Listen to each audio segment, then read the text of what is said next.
Hello friends, જય માતાજી, જય કાષ્ટભંજન દેવ. તો કેમ છો બધા? હું ઉમ્મીદ કરું છું કે તમે બધા મજામાં હશો અને હું પણ મજામાં છું.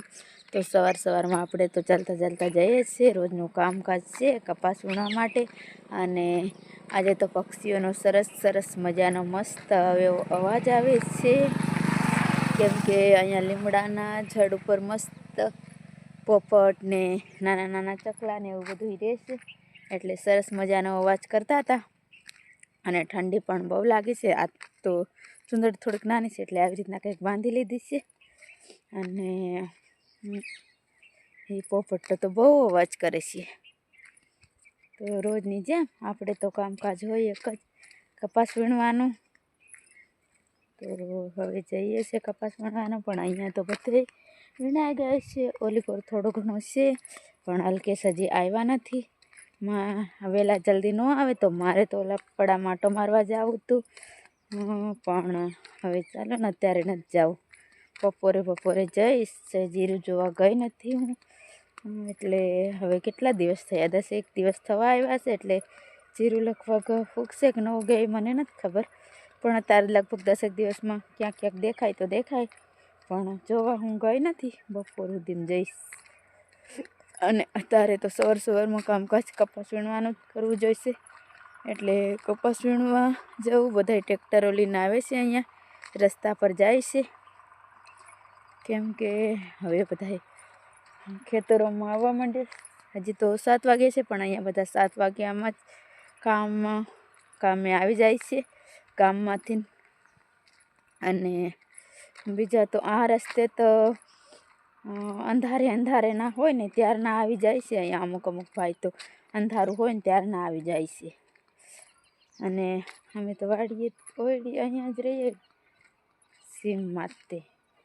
અહીંયા છે આપણે ઠેલા, એટલે ઠેલા લેવા જોઈશે. એક ઠેલો લઈ લઉં ને એક તો રહેવા દઉં, કેમ કે અંદર જવું જોઈશે. એટલે કાલકે આવશે ને તો લઈને આવશે. ને હવે આપણું કામકાજ કરીએ કપાસ વીણવાનું. તો ફ્રેન્ડ, જય માતાજી, જય શ્રી કૃષ્ણ દેવ અને બધાને. તો આજે અમે આવી ગયા છે વાડી. આ બાજુ કાલે રીંગણા લાવ્યા, બપોરે શાક બનાવ્યું હતું. આજે દૂધીનું બનાવવું છે તો દૂધી લેવા આવ્યા છે. અને સુશીલા તો હશે ચણા ગાયકની. અને શું કરે છે જો ચણા કશું ખોતરીને ખાયા જો ખોદી નાખી. તો ફ્રેન્ડ, અમને તો અમારી પાછળ ચણા વાવ્યા તો એ ઉગવા માંડ્યા છે. આવી રીતના કંઈક ઉગીએ છે, પણ કંઈક ખોતરીને ખાય. અહીંયા બધા ઉગવા માંડ્યા છે. ને અમારે હજી જીરાને તો ઘણી ખરી વાર છે, લગભગ હજી બે દી પછી દેખાય. ક્યાં ઉગવા માંડ્યા? હજી ઉગ્યા જ નથી, હવે ઉગી એમ તો દેખાવા માંડ્યા. આ અમારા જીરું એવી રીતના નથી દેખાતું ફ્રેન્ડ. કેમ? તમને મેં કાલ બતાવ્યું હતું ખડ કેવું મોટું દિવસે ને દિવસે થતું જાય. હા, તો ફ્રેન્ડ આવી રીતના ખડ જીરું ઉગવાને બદલે ખડ બધું ઉગી જાય તો શું થાય? વાહ, પેલું કેમ કે વાવી જવાનું ઉગ્યો બાજરો એમ કે એને જેવું થાય, ખાડું નકરું થઈ જાય. તો ફ્રેન્ડ્સ, અત્યારે થવા આવી છે સાંજ, અને સૂર્યનારાયણ ભગવાન પણ આથમવા જઈ રહ્યા છે. અને આ છે શું છે, અહીંયા 2 દિવસ પહેલાં, 2 દિવસ નહીં, ગઈકાલે જ હતા. શું હતું, અહીંયા લોટરી મારેલી હતી. અને હવે થઈ ગયું છે વાવેતર સરસ મજાનું, જોઈ શકો છો તમે. અને આ રીતના કંઈક વાવેતર થઈ ગયું છે. અને સરસ મજાની આ શું કહેવાય, વાળા પણ બંધાઈ ગયા છે. કે વાળા શું કામ બંધાઈ ગયા છે હું તમને કહું, તમને બતાવું. આવી રીતના કંઈક લાઈનસર બાંધી દીધા છે. શું કહેવાય, હિંગલો ખોડીને બાંધી દીધા છે વાળા બહુ નીચે બાંધ્યો છે, કેમ કે અહીંયા ભૂંડડાની બીક છે. અને ચણા વાવ્યા છે એટલે ભૂંડડા ન કરી જાય એના માટેથી આવું કંઈ કરી ગયા છે, બાંધી ગયા છે. તો અહીંયા જ બાંધતા હતા. ત્યારે અમારે હારે વાતો કરતા હતા, પણ અમે થોડાક અંદર કપાસમાં હતા અને કપાસમાં રહીને જ વાત કરી હતી. અને એ પણ કામ કરતા હતા એટલે વાતો થઈ. અને અહીંયા આવ્યો તો કાનો, એમનો કાનો છે, આ બાજુવાળા છે એમને કાનો આવ્યો હતો. તો કાનો આજે નિશાળે નહોતો ગયો કેમ કે કાનાને દફતર નહોતું જડ્યું. પણ સરસ મજાનો કાનો વાતુડ્યો છે, આમ તો બોલે સરો પણ એટલો કોમેડી છે, આપણી હારે કોમેડી કરે એવો છે. કેમ કે મેં એમ કીધું કાનાને કે કાના આ બાજુ જોતો, તો મેં આ બાજુ જોવાનું કીધું ને તો એ બીજી બાજુ મોઢું ફેરવી લીધું. એવો કાનો હતો. હું વિડીયો શૂટ કરવાની હતી પણ હું કપાસમાં હતી એટલે પાછું એ આગળ દોડીને મમ્મી આગળ વયો ગયો એટલે મેં એનો શૂટ કર્યો. અને દફતર હંતાડે ને મમ્મીને કહે કે મારે નિશાળે તો જાવું તું મમ્મી, પણ મારું દફતર કોઈક લઈ ગયું.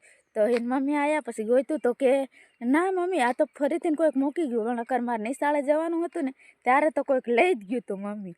એટલે કાનાને નિશાળે ન જવું હોય તો કાનો એવા નખરા કરે છે, એવો છે અહીંયા કાનો. અને કોઈક દિવસ ન જવું હોય તો પાછો એમ કે પેન્સિલ ખોવાઈ ગઈ આમ છે, તો ફરીથી પાછો એમ કે મમ્મી પેન્સિલને પગ આવ્યા છે. કાનો એવું કરે એટલે ક્યાંક વહી ગઈ. એટલે કાનાના એવા બધા નખરા છે. સરસ મજાનો છે નાનો કાનો અને મને એને રમાડવા પણ બહુ ગમે છે.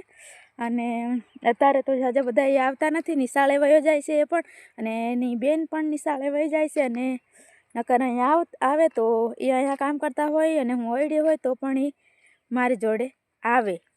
ઓયડી હું હોય ને ત્યાં રમવા આવે. પણ અત્યારે નિશાળે જવાનું છે ને એટલે આ વર્ષે જાજા નથી આવતા. નકર ગયા વર્ષે તો અમારે કપાસ કાઢી નાખ્યો હતો એટલે હું ઓયડી હોય એટલે એ આવે રમવા માટે.